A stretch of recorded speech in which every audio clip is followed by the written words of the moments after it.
जनी कर पिया लाई जल्दी जाके, मन के मंगनवा पूरी माई भीर जाके, गाय के भजनिया हो।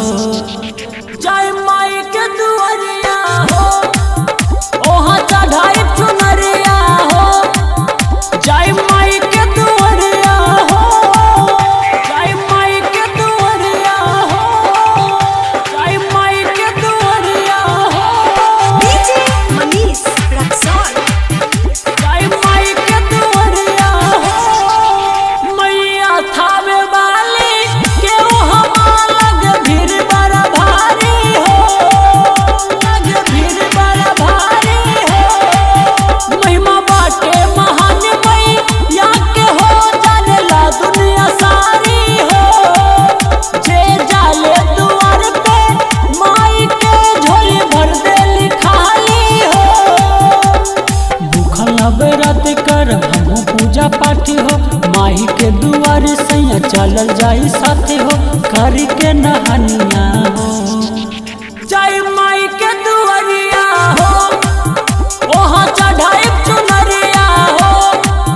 जय माई के दुआरिया हो, जय माई के दुआरिया हो, जय माई के दुआरिया हो।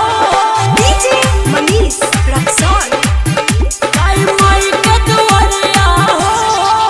लेके आए जल्दी गाड़ी जी, सब बानी तैयारी हो, सब बानी तैयारी हो। पहुँचे के बमाई दुआरी हो, लटकोरी नजारी हो। भाजन देवे दत्त के जाइब हो, कट जाई तदूरी हो। मंटू नंदन बिट्टू जी के करी सैया फोने हो, उहो कहत रहले हमके जाई तोहरे संगे हो, पूजती चरनिया हो। जय माई के दुआरिया हो, ओहा चढ़ाई चुनरिया हो। जय माई के दुआरिया हो, सैया लादे ही जोर लाल चुनरी। जाई जल्दी बजरिया हो, नारियल सेब नींबू औरी केला, लइहा सब फल हरिया हो। लेटी जनी कर पिया लाई जल्दी जाके, मन के मंगनवा पूरी माई भीर जाके, गाय के भजनिया हो।